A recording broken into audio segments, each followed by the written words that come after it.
You won't believe this, but Mom just signed everything over to Mark. Lisa's voice was cold, like ice sliding down a metal rail, and I sat there, stunned in my cramped downtown apartment, the city's hum barely reaching through the thin windows. I rubbed my temples and tried to steady my breathing. Wait, what, everything? You mean the inheritance, the house? I managed to ask, my voice barely a whisper. Lisa's reply was sharp. Yeah, the house, the savings, the stocks, all gone. Mark's got it all now. Mom said she wanted to keep the peace, said I'd understand someday. I stared at the screen, the glow illuminating my face with a cruel light. Understand? How could she just leave me out like that? After everything. The conversation hung in the air like a toxic fog, thick and suffocating. I shut my laptop slowly, forcing myself to sit up straight. My name's Rachel Collins, 36 years old, a marketing strategist with a knack for reading people, a skill I wished I'd had a little more in my own family. I'm someone who solves problems with logic, who masks her emotions behind a steady voice and a sharp mind. But right now, the betrayal stung too deep. My phone buzzed again, another message from my best friend Mia. I know it's rough, but you're not alone, we'll figure this out. I exhaled and memories crashed over me. Mom had always been so proud of the old Victorian house in Maplewood. A house she'd dreamed of living in her whole life. When Dad passed away, I'd thought Mom would split everything fairly between Mark and me. But clearly, fairness was a foreign concept in our family. Mark always did get what he wanted, I muttered, my fingers tightening into fists. He's the younger brother, 29, the golden child, charming, manipulative, and too slick for his own good. I recalled the countless family dinners where he'd slip sly comments under his breath, turning even the smallest victory into his personal triumph. And Mom, she always seemed to look at him with that soft, vulnerable smile, the kind that made me want to scream. I glanced at the worn photograph on my desk, Mom in front of that house, her eyes sparkling with hope. I could almost hear her voice, warm and excited, telling me how that place was her last big dream. Yet here I was, shut out. The world felt colder, smaller. I closed my eyes, trying to block out the ache, but the injustice was relentless. How had it come to this? How could the woman who raised me, who wiped my tears and cheered my victories, choose my brother over me? What had I missed? Suddenly my phone rang. It was Dad's old friend, Mr. Harris, a man I'd always respected. I answered hesitantly. Rachel, I heard what happened. His voice was grave but kind. Your mother's decision, it doesn't feel right. If you want, I can help you look into it. Thank you, I said, my voice steadier than I felt. I need to understand how this happened. After the call, I wandered to the window, looking out at the bustling city below. A strange mix of anger and determination stirred inside me. I wasn't about to let this go quietly. If Mom wanted to give everything to Mark, that was her choice. But the house, the one she dreamed about, I had other plans. A sudden knock on the door jolted me. It was Mia, her eyes sharp but supportive. We're going to figure this out, Ratch, she said firmly. You're not powerless. Her confidence was contagious, and for the first time since I got that message, a spark of hope flickered. But still, the question lingered. How do you fight when the person you trusted most turns against you? And what would I have to do to claim what was rightfully mine? That night, as the city lights blinked outside my window, I vowed silently. I would take back the house Mom wanted, no matter what it took. Mark's voice came through the phone, smooth as silk but sharp enough to cut. Rachel, you really think Mom's doing this to hurt you? She's making the smart choice. Smart for who, Mark? You, I snapped, the frustration bubbling over. Mom never said a word to me about this, not once. He chuckled, the kind of laugh that's both condescending and dangerous. You always were the dramatic one. Mom knows what's best. I'm the one who's been there, helping her with the bills, fixing the house. You just sit in your fancy office and act like you own the world. I gritted my teeth. That jab wasn't new. Mark loved reminding me I lived in the city while he handled things at home. But now, it wasn't just words, it was my future slipping through my fingers. Later that day, I met up with my coworker and longtime friend Jake at the coffee shop near my office. Jake was a tech wizard, a little rough around the edges but fiercely loyal. Tell me you have some dirt on Mark, I said, sliding the steaming cup across the table. Jake smirked. You'd be surprised what's floating around. Heard he's been borrowing money from the family business for his little side projects without telling anyone. His eyes narrowed. And it's not the first time. My stomach twisted. That was the kind of selfish move that would make Mom furious if she knew. But why does she keep him so close? Why let him handle everything? Jake shrugged. Maybe she's blinded. Or maybe Mark's good at hiding what he really is. The more I thought about it, the more I realized how much Mark controlled the narrative, the family, the money, even Mom's affection. And I was left in the shadows, my questions dismissed and my presence erased. At home that evening, the doorbell rang. Opening it, I found my Aunt Carol standing there, her face a mix of concern and anger. Aunt Carol was Mom's sister, always protective but rarely vocal. "I heard about the inheritance," she said quietly. "Mark's been stirring things up behind the scenes. He's been making promises to Mom that don't add up." "Promises?" I echoed, pulling her inside. "Yeah," she said, lowering her voice. "Said he'd take care of her, keep the family legacy safe. But I've seen the papers, some shady stuff going on, and Mom, she's too tired to fight back." I looked into her eyes and saw a flicker of guilt. "Why didn't you tell me sooner?" She sighed. "I wanted to, but Mark's got everyone convinced he's the golden boy. People don't question him." It hit me, Mark wasn't just manipulating Mom, he was rewriting the story for everyone else.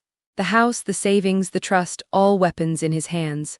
The next day at work, I caught a glimpse of Mark's latest stunt. A mutual acquaintance, Linda, approached me in the hallway. Linda was always friendly but never one to mince words. "Heard about your brother's generosity," Linda said, arching an eyebrow. "Word is, he's been cutting corners on Mom's care expenses to funnel money into his own pockets." I stared, disbelief and anger mixing. "How could he?" Linda shrugged. "People like that don't care about family, only about power." That night, as I lay awake, the pieces fell into place. Mark's habit of sweet-talking Mom, his casual lies, the way he flaunted control, it wasn't just about money. It was a carefully crafted game, and I was the outsider. But the hardest part was realizing how helpless I felt. Every time I tried to push back, Mark's network of influence and charm shut me down. Even Lisa seemed wary of crossing him. In a rare moment, Lisa admitted, "I tried talking to Mom, Rachel, but she said she trusts Mark, said he's the one keeping her safe. It's like Mom's forgotten we exist." Her words hit me hard. The woman I called Mom, protector, mentor, friend, now looked right past me. And Mark, with his fake smiles and silver tongue, was rewriting our family's story. But I wasn't ready to disappear, not without a fight. "Mark's not going to get away with this," I said quietly, more to myself than to Lisa over the phone. Lisa's voice cracked with a mix of hope and doubt. "Promise me you'll be careful." I smiled grimly. "I will, and I'm going to prove that the truth always finds a way." As the night deepened, the city outside seemed to pulse with possibility. I knew the road ahead was dangerous, but if Mark thought he could steamroll me, he was about to learn how wrong he was. Weeks passed, but the weight of Mark's betrayal only grew heavier. Every phone call, every text from family seemed coded in cautious silence or veiled sympathy. The house Mom dreamed of was no longer just a property, it was a symbol of everything taken from me. Yet beneath the sting, a quiet determination started to build. One rainy afternoon, I sat at my kitchen table, surrounded by stacks of bills, legal pamphlets, and notes jotted on scraps of paper. The smell of strong coffee mixed with the faint scent of wet earth seeping through the cracked window frame. This was no longer just about grief or anger, it was about strategy. I remembered something Mr. Harris had said during our last phone call. "Inheritance cases like this often hinge on one thing, proof. You'll need evidence of undue influence or manipulation, anything that shows your brother didn't earn that trust honestly." I sighed and flipped through the photos Mom had taken of the house, her proud smile frozen in time. I owed it to her, to myself, to fight. Later that day, I met Mia for lunch at a quiet Italian restaurant downtown. The warm hum of chatter and clinking glasses was a sharp contrast to the storm brewing in my mind. "So what's the plan?" Mia asked, pushing her plate aside and locking eyes with me. I hesitated, then said, "I'm going to dig, find out exactly how Mark convinced Mom to hand everything over. And if there's anything he's hiding, I want to find it." Mia nodded. "Sounds smart, but don't do it alone, you'll need backup." Just then, our mutual friend and lawyer, Alex, joined us. His sharp gaze made me feel both supported and exposed. "Rachel," he said quietly, "you have a tough road ahead. But if you have any documents or emails from your Mom or Mark, bring them to me. I'll see what legal options you have." The next few days were a whirlwind. I spent late nights combing through old emails, financial records, and phone logs. Patterns began to emerge, odd transfers from Mom's accounts to Mark's business, mysterious phone calls that Mom never mentioned. It was subtle but there. After watching this video, may your heart feel at ease and revenge be fun without exhaustion. Don't forget to like and subscribe so we can keep our spirits bright together. One evening, while reviewing my notes, Lisa called. Her voice was tired but firm. Rachel, you're doing what Mom never could. She's scared of Mark more than she lets on. Why? I asked, feeling a mix of pity and frustration. Because Mark isn't just her son, he's her shield against some old family mess Mom never wanted to deal with. But that doesn't excuse what he's doing. Her words echoed in my mind as I replayed moments from the past. The way Mom would flinch when Mark raised his voice, the forced smiles at family dinners. I realized I'd been blind to their secret battles. Determined, I set up a meeting with Alex to discuss what I'd found. In his office, walls lined with legal books and framed degrees, I laid out everything. Alex leaned back, folding his hands. Rachel, there's enough here to question the validity of the will and the transfer of assets.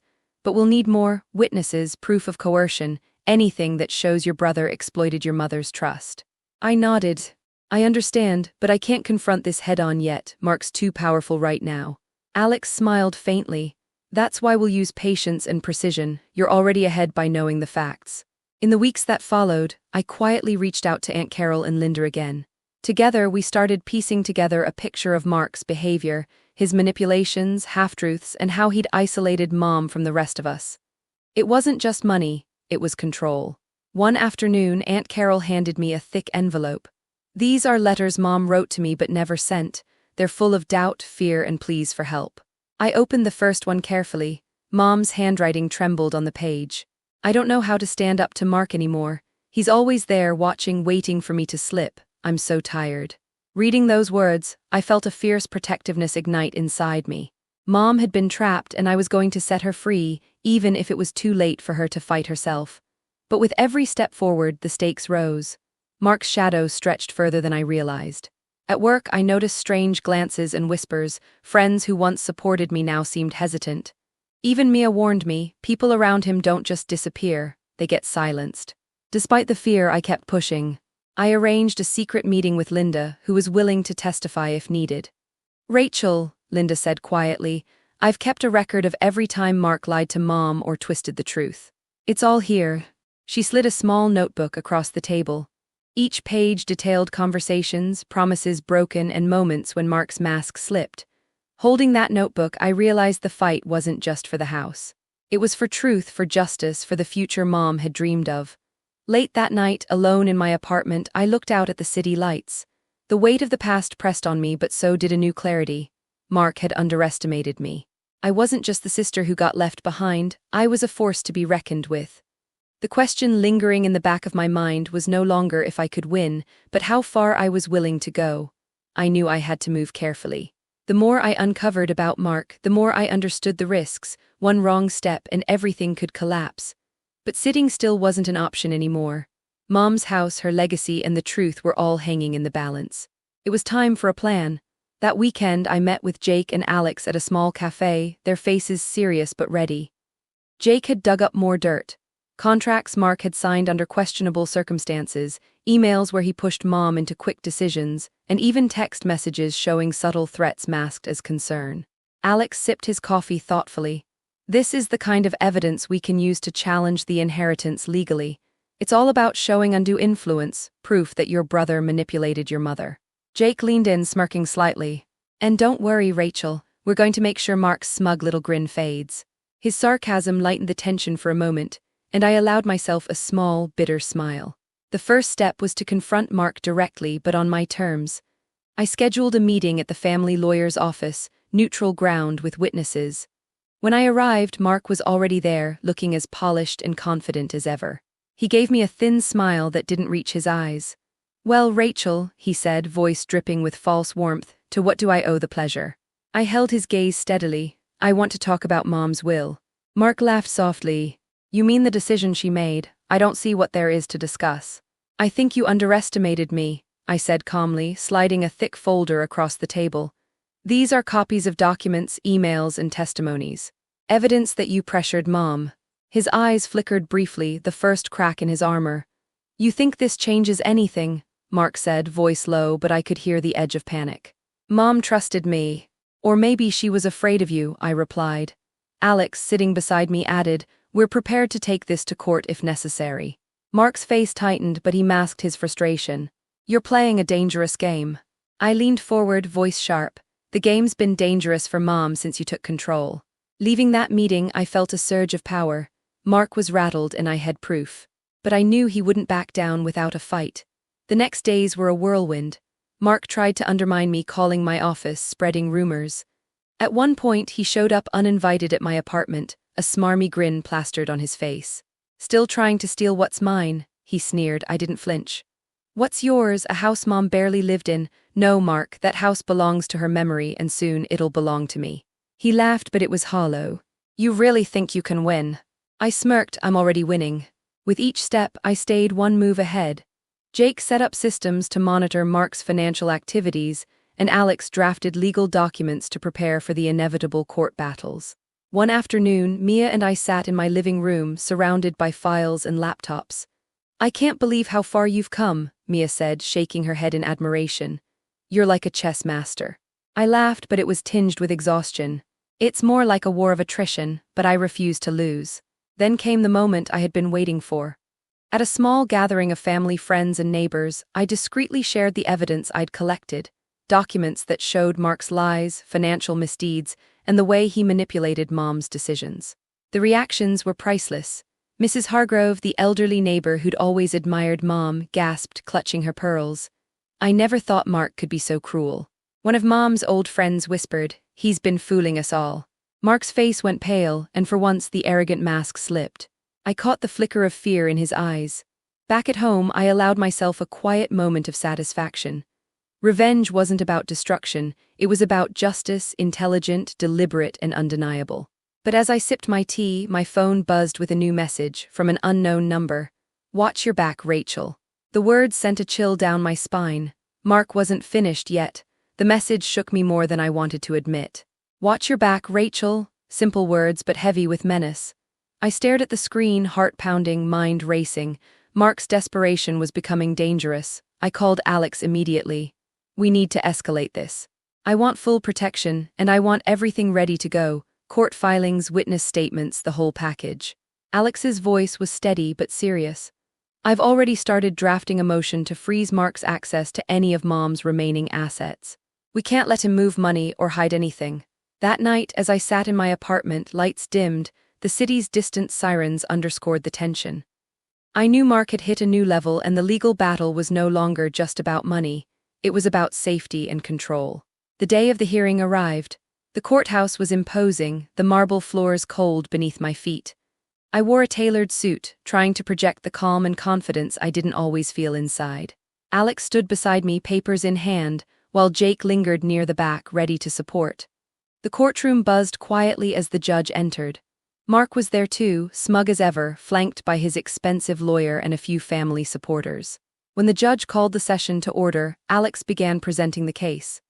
Piece by piece, he laid out the evidence, financial records showing irregular transfers, testimonies from Aunt Carol and Linda about Mark's manipulation, and the letters Mom had written in fear.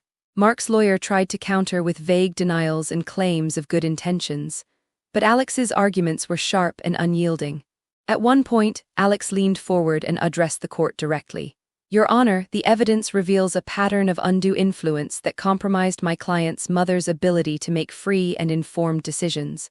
We ask the court to protect the estate from further harm. Mark's face darkened. He whispered something to his lawyer, but the damage was done. When the judge adjourned for deliberation, I felt a rush of adrenaline and dread mingled together. Outside the courtroom, I caught sight of Mark slipping away, avoiding my gaze. He looked cornered, something I never imagined I'd see. Later that evening, I met Lisa and Aunt Carol at a quiet diner. Lisa's eyes were red from tears, but there was a fierce pride shining through. You did it, Rachel, she said softly. You gave Mom a voice she never had. Aunt Carol nodded. This is only the beginning. Mark won't go down without a fight. I took a deep breath. I know, but now the truth is out there. Days passed with tension thick in the air. Then came the bombshell. News leaked to the press about the legal dispute. Headlines painted Mark in a harsh light. Family feud erupts over late mother's estate. Sibling battles expose shocking secrets. Suddenly, Mark's carefully crafted image crumbled. Calls stopped coming to my phone, but my inbox flooded with messages from distant relatives, old family friends, even strangers offering support. One unexpected visitor was Sarah, a former employee of Mark's business. Over coffee, she revealed stories of mismanagement, deception, and shady deals. "I couldn't keep quiet anymore," she said, her voice trembling. "He's ruined lives to cover his tracks." Each new piece of information tightened the noose around Mark. Back at work, my colleagues treated me differently, some with admiration, others with cautious respect. Jake warned me to stay vigilant. "Mark's cornered, but desperate people lash out," he said, eyes sharp. And lash out he did. One evening, I found my car vandalized, scratches along the side, a threatening note tucked under the windshield wiper. "Stop or suffer the consequences." Fear gripped me, but anger fueled me too. I called Alex. "This has to stop. Can we get a restraining order?" Alex nodded. "Already in motion, we'll make sure you're protected." Despite the chaos, I kept pushing forward.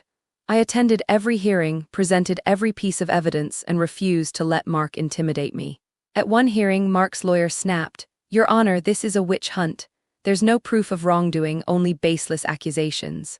Alex responded calmly, "Your Honor, the volume and consistency of evidence suggest otherwise. The court must act to prevent further injustice." When the judge finally ruled to temporarily freeze Mark's access to the estate and ordered a full audit of the financial records, a wave of relief washed over me. Mark's reaction was devastating to watch. For the first time, he looked vulnerable, cornered, and exposed, but the fight was far from over. As I left the courthouse that day, I realized this battle wasn't just about the house or money anymore. It was about reclaiming my family's truth and protecting the memory of the mother we both loved. The question now was, how far would Mark go to keep control, and was I ready for whatever came next? The walls around Mark began to crumble faster than I ever imagined. The court's order freezing his access to Mom's estate was only the beginning. Within weeks, financial audits exposed more and more of his shady dealings. Banks started pulling back, creditors came knocking, and the media had a field day painting the picture of a man whose greed finally caught up to him. One chilly morning, my phone buzzed incessantly with news alerts. Mark Collins faces bankruptcy, family feud turns ugly, betrayal and lies, the fall of a once promising son. The headlines weren't just stories, they were the harsh reality Mark now faced. Even those who once smiled alongside him now turned their backs. Aunt Carol told me some relatives refused to attend family dinners if Mark was invited. His own friends started fading away like shadows at dusk. The contrast between us couldn't be starker. I was rebuilding my life piece by piece. My marketing career took a new leap forward, fueled by the strength I'd found in this battle. I finally had the keys to Mom's house, the house she'd dreamed of living in, now filled with warmth and new memories. But Mark, he was unraveling. His once cocky smirk was replaced by a haunted, hollow gaze.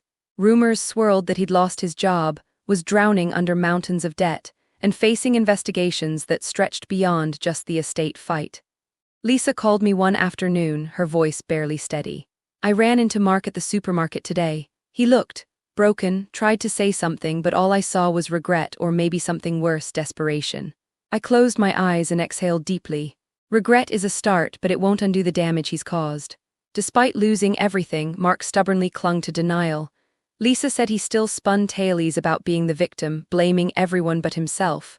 But I knew better. I had fought too hard, lost too much, and uncovered the truth too clearly.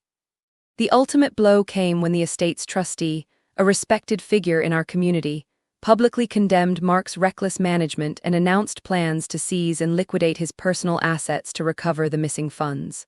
The trustee's words echoed in my mind, "This betrayal cannot go unchecked." Mark's world collapsed on every front, materially, socially, and mentally. Isolation was his new reality, a lonely punishment for years of deceit. Yet even in his darkest hour, he refused to face reality. Lisa told me he still tried to convince himself and anyone who'd listen that he was misunderstood, a victim of circumstance. But I wasn't fooled. I'd seen the cold, calculated man behind the mask. One quiet evening, standing in the living room of the house Mom loved, I let myself feel the weight lift from my shoulders. The walls held memories of laughter and dreams, but now they echoed with justice finally served. I looked out the window at the glowing city skyline and whispered, "This is for you, Mom." In that moment, I was more than just a sister or a daughter. I was a survivor, a victor who had reclaimed her life and her family's honor. And though the scars of the past would never fully fade, I knew this was a new beginning. The house felt different now. It wasn't just walls and wood anymore.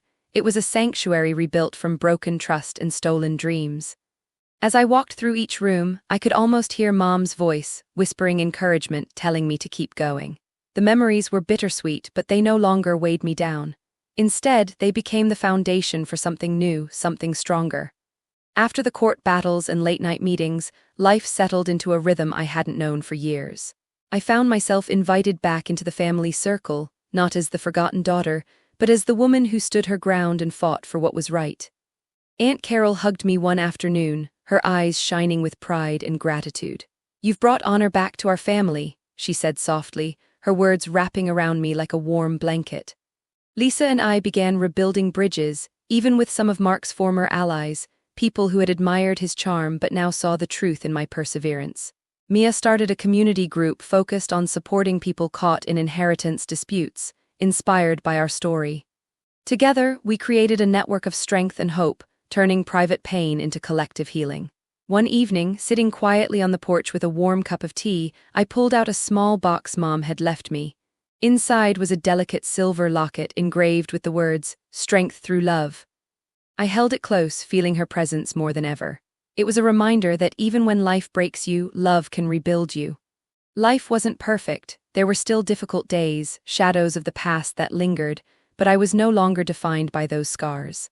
I had taken back control, reclaimed my family's legacy, and found a peace I thought was impossible. The house, once a symbol of betrayal, was now my refuge and my victory.